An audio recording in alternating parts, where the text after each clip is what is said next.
Mesdames et messieurs, bonsoir et bienvenue au journal. Vous êtes sur Spectrum Télévision. À la une de l'actualité de ce jeudi 16 août 2018, économie, plus de décaissement des fonds sur ressources extérieures. L'instruction est du ministre des Finances, Louis-Paul Motazé. Les caisses de l'État sont au rouge. Le plafond des décaissements extérieurs a été dépassé. Désormais donc, seuls les projets de la CAN 2019 seront considérés. En page politique, on parle ce soir de la présidentielle 2018. Les 12 candidats ayant déposé des recours à la Cour constitutionnelle seront fixés demain. L'instance va rendre sa copie. Nous intéresserons également à la coalition alors que l'opinion publique demande à l'opposition de se mettre ensemble. On constate que tous n'ont pas la même idée de la coalition. Nous allons dans ce journal donc revenir sur certaines coalitions foireuses de l'opposition au Cameroun.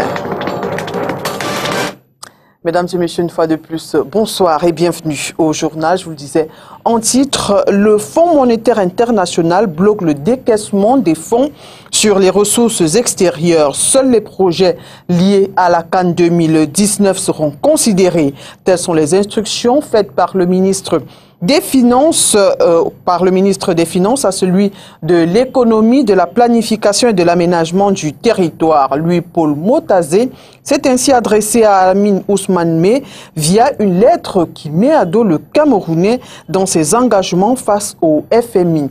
Nous vous proposons à cet effet l'analyse de l'économiste Bernard Wandi. Les États du Cameroun sont au rouge. Le pays étranglé par les dettes et la mauvaise gestion des ressources publiques est en délicatesse avec le Fonds monétaire international après avoir passé de 100 milliards de francs CFA son plafond de décaissement des ressources extérieures.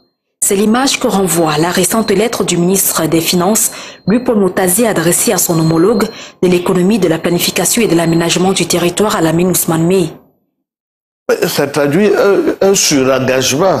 Over-commitment, comme on dit en anglais, que ce soit au niveau du budget de fonctionnement ou que ce soit le budget d'investissement par rapport aux ressources réelles du pays, l'État s'engage trop et ne peut pas payer. La preuve, c'est que le stock de la dette intérieure atteint maintenant un montant faramineux et les tirages sur les emprunts extérieurs aussi, ça atteint un montant faramineux qui ne peut plus être supporté. À ce jour, les appels de fonds effectués par le gouvernement sur les ressources financières extérieures culminent à 698,1 milliards de francs CFA, contre un plafond de 596 milliards. Or, lors de l'une de ses récentes revues au Cameroun, l'institution de Bretton Woods était restée intransigeante en ce qui concerne ce plafond. Le Cameroun est donc dos au mur, vu qu'en seulement 9 mois, le volume des appels de fonds du programme économique et financier effectivement décaissé est de 404 milliards de francs CFA ou alors, en attente de décaissement, sont en dépassement de 100 milliards de francs CFA. Pour faire face à cette situation, le ministre des Finances appelle son homologue de l'économie à examiner d'urgence, en collaboration avec le FMI, les possibilités de revoir à la hausse le plafond pour l'exercice 2018, tout en envisageant des prévisions réalistes pour l'exercice budgétaire 2019. À notre époque, c'était l'inverse. C'est le ministre de l'économie qui donnait des instructions de paiement au ministre des Finances.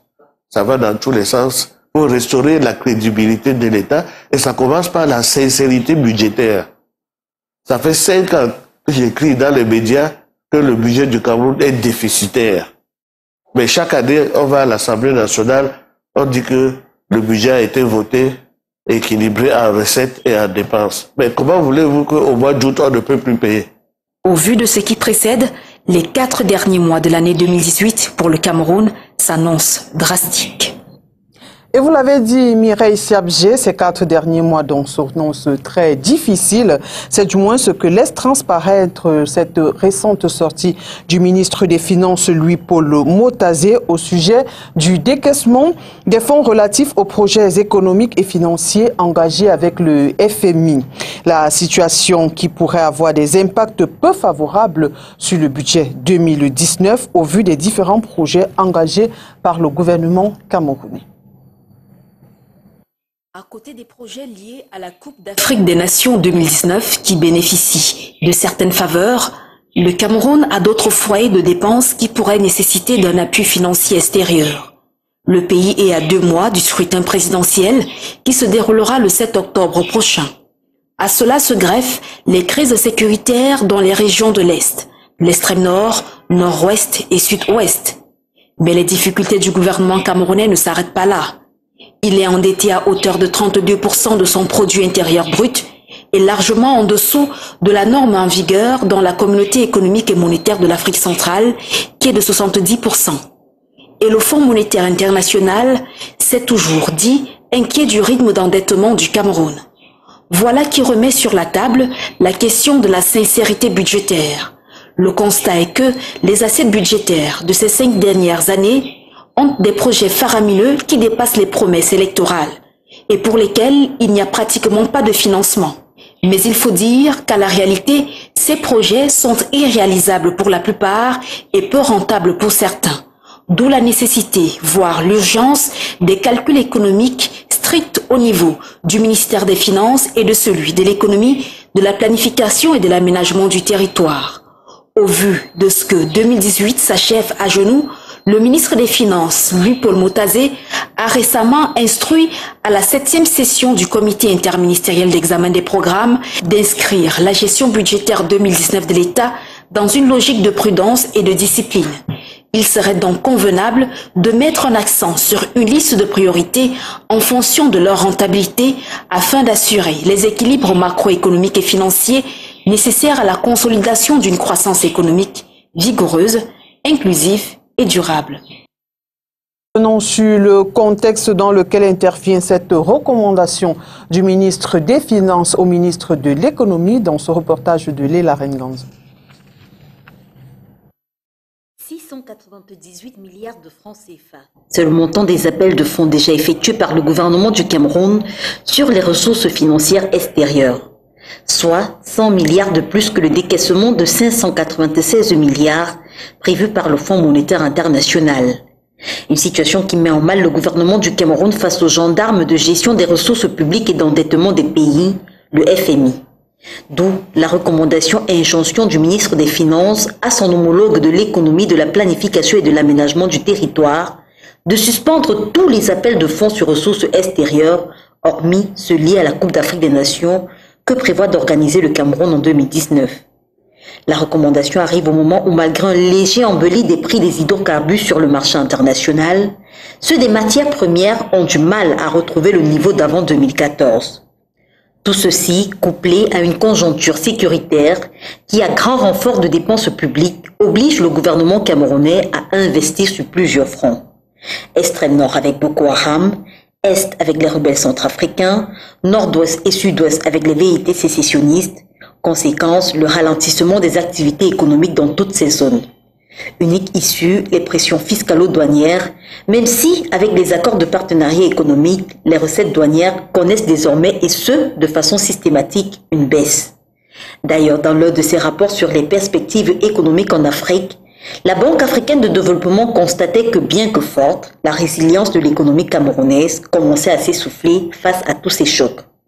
Déjà sous programme avec le FMI, il est donc question de réduire les dépenses, la Coupe d'Afrique des Nations étant la priorité.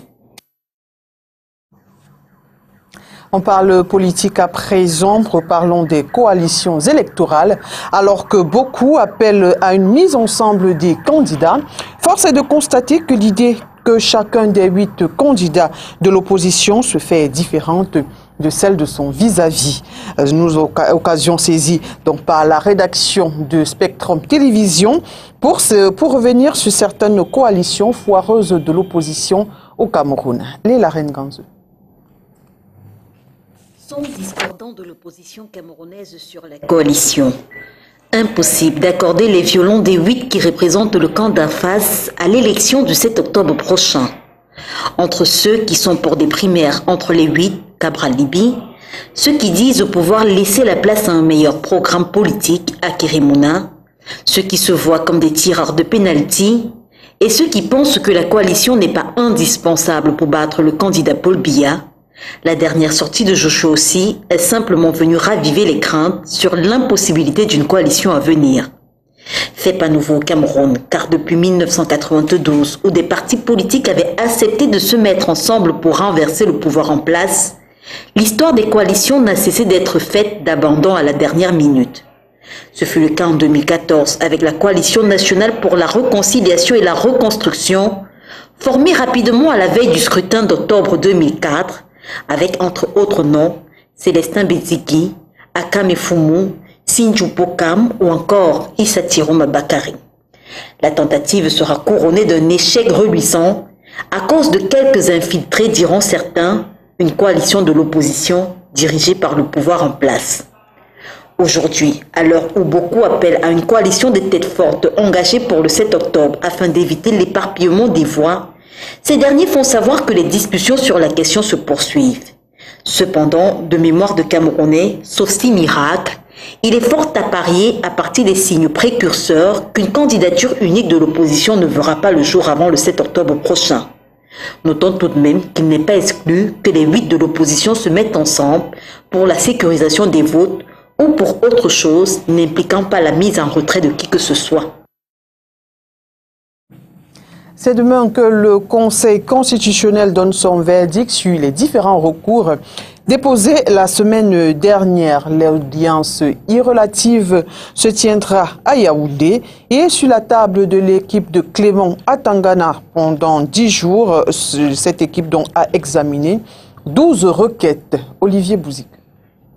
L'opinion sera définitivement fixée sur le nombre de candidats à l'élection présidentielle du 7 octobre prochain, ce 17 août.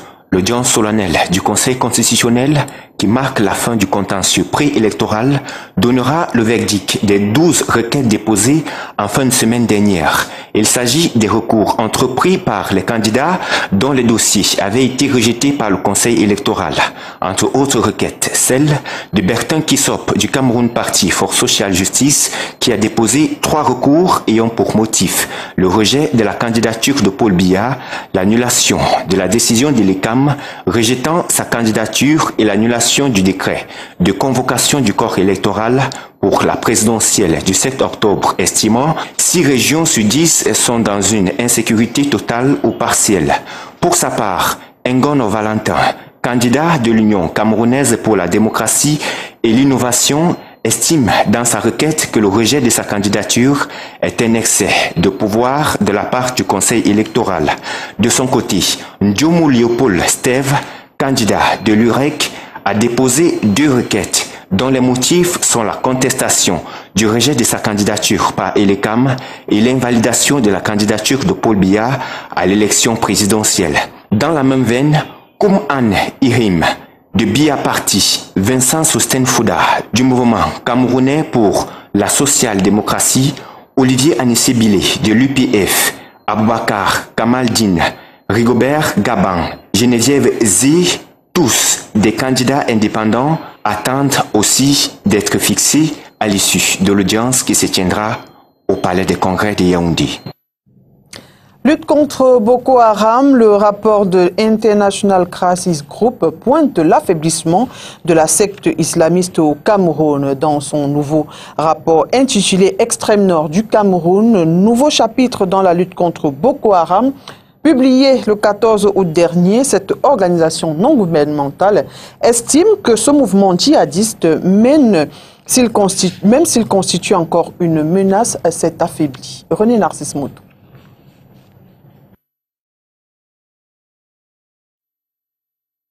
En 2 ans, le nombre de victimes civiles et militaires de la secte islamiste Boko Haram a baissé de 40%, estime l'International Crisis Group. Toutefois, cette organisation souligne que le gouvernement camerounais doit aujourd'hui surmonter 2 défis majeurs pour asseoir définitivement la paix et éviter l'enlisement de l'armée dans la région de l'extrême nord du Cameroun. Le premier, celui de devenir des anciens membres du mouvement djihadiste, et celui des comités de vigilance. Dans la même veine, elle indique que seuls quelques centaines ou 1 millier, tout au plus sur les milliers de Camerounais qui ont rejoint Boko Haram entre 2012 et 2016 font encore partie de ce mouvement. Certains ont été tués au combat, environ 1 millier a été arrêté, mais ceux qui ont essayé de se rendre depuis 2017 ont été rejetés par leur communauté d'origine ou abattus par les forces de sécurité. La même organisation fait aussi remarquer que les choses se sont améliorées puisque par la suite les 200 autres qui se sont rendus ont été pris en charge. Par ailleurs, l'International Crisis Group invite le gouvernement camerounais à définir très rapidement une politique claire en ce qui concerne ces anciens membres de Boko Haram qui pourraient inciter les combattants camerounais, notamment ceux encore actifs, à se rendre et fragiliser davantage ce mouvement. Parlant des comités de vigilance, environ 14 000 hommes sont mobilisés pour rogner les aides de Boko Haram dans l'extrême nord du Cameroun. Malgré cette mobilisation, l'International Crisis Group regrette le fait que ces groupes d'autodéfense civile et qui renseignent les forces de défense et qui se battent parfois contre le groupe djihadiste ou bien protègent les communautés ne sont pas soutenus. Comme solution, cette organisation estime que certains devraient être intégrés dans la police municipale, d'autres démobilisés avant de bénéficier d'un programme de réinsertion économique pour éviter qu'ils ne soient eux-mêmes des cibles des terroristes. On parle santé à présent, cérémonie de prise de fonction ce jour du nouveau conseiller médical de l'hôpital Akintini de Douala. Il s'agit ici de la deuxième personnalité de ce centre de formation, de cette formation hospitalière qui entend améliorer son plateau technique afin d'offrir des meilleurs soins de santé aux patients. Neurologue de formation et par ailleurs chef de département de médecine dans le dit hôpital avant sa nomination par décret présidentiel, le docteur Jacques Narcisse Doumbé, âgé de 53 ans, remplace à ce poste de conseiller médical Calixte Ida Penda, qui, elle, aura passé 18 mois à cette responsabilité. Il convient de signaler que c'est le troisième conseiller médical depuis l'arrivée du professeur Louis-Richard Ndjok à la tête de l'hôpital Akintini de Douala. Retour en son et en image de la cérémonie de passation et la réaction du nouveau promu. De reconnaître désormais comme conseiller médical de l'hôpital Akintini de Douala le docteur Doumbé Jacques Narcisse, ici présent.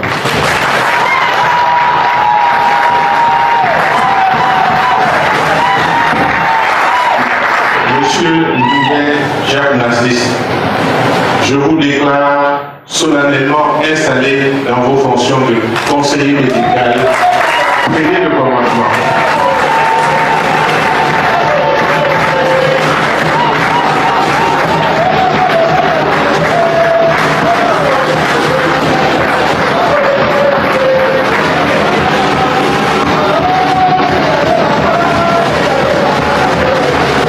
C'est le volet disciplinaire surtout. Ouais, vous savez que sans discipline, rien ne peut se faire. Donc, après la discipline, maintenant, on va continuer les autres chantiers qui sont en cours pour consolider des acquis. Santé, le Cameroun fait partie des pays à forte prévalence d'hépatite B et C, avec près de 1/5 de la population infectée. Selon l'OMS, 238 millions de personnes sont infectées dans le monde et la majorité l'ignore. Ces chiffres ont été révélés ce jour à l'ouverture du Forum international sur les hépatites au Cameroun. Un forum de 2 jours qui a pour objectif vaincre les hépatites d'ici 2030. Écoutons à présent le secrétaire général de SOS Hépatite qui revient sur les statistiques nationales et certaines méthodes de prévention. Il s'exprime au micro de Darling Fejo et Jules Pont. Le taux de prévalence de l'hépatite B aussi aux alentours de 10%. Ceci dans toutes les tranches d'âge. Par contre, le taux de prévalence de l'hépatite C est variable en fonction de tranches d'âge. Chez les personnes les plus âgées, la prévalence est élevée. Par contre, chez les jeunes, la prévalence est très faible. Actuellement, la prévalence globale dans la population aussi plutôt aux alentours de 1-3%. Pour éviter la propagation, la contamination des hépatites virales, il faut agir sur les voies de contamination. Et la contamination par la voie materno-fœtale doit être évitée grâce à un dépistage systématique des femmes pendant la grossesse. Si la contamination sexuelle doit être aussi évitée grâce à des mesures que l'on prend habituellement pour éviter la contamination des maladies sexuellement transmissibles, notamment le port des préservatifs.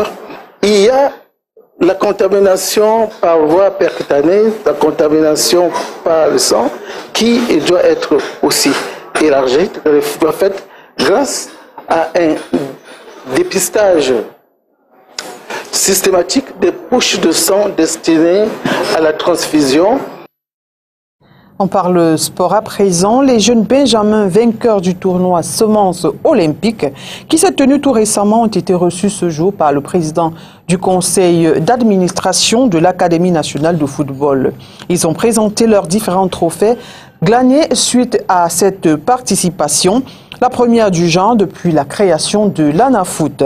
Mention honorable pour cette première expérience leur a été attribuée par la hiérarchie. Olivier Bouzik. Voici les héros de l'Académie nationale de football qui ont pris part à l'édition 2018 du tournoi international Semences olympiques. Des jeunes joueurs de la catégorie U12 encadrés dans les pôles régionaux nord-ouest et centre. Autant de récompenses pour une première participation.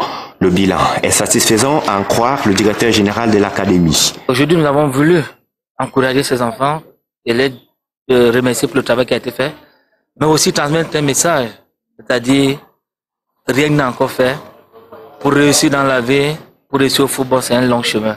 L'Académie nationale de football s'en tire avec les titres de meilleur buteur, meilleur gardien de but, meilleur joueur de la finale et celui de meilleur entraîneur attribué au coach Kenneth Sama du pôle régional Nord-Ouest, vainqueur de la compétition chez les U12. Le pôle régional Centre, quant à lui, a achevé son parcours en demi-finale.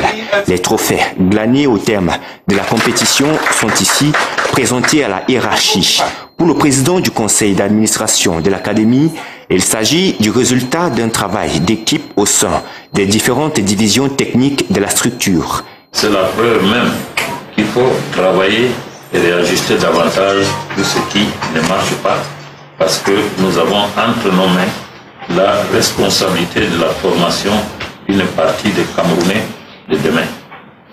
À cet âge, nous sommes là pour contribuer à la construction du futur du football. Nous connaissons tous la situation qui prévaut dans la zone dite anglophone du Cameroun. Notre objectif premier en affiliant spécifiquement cette équipe du pôle régional du Nord-Ouest était de sortir ces enfants de cet environnement, mais davantage, voir si malgré tout, leur jeu est-il toujours quand on parle de football. Il faut noter que la participation des équipes de l'ANAFoot à ce tournoi a été l'occasion de jauger le travail accompli dans les différents pôles régionaux, lesquels ont davantage été mobilisés pour la rentrée de septembre prochain. Voilà qui met un terme à cette édition des formations. Mesdames et messieurs, merci d'avoir été des nôtres et bonne suite des programmes sur Spectrum Télévision.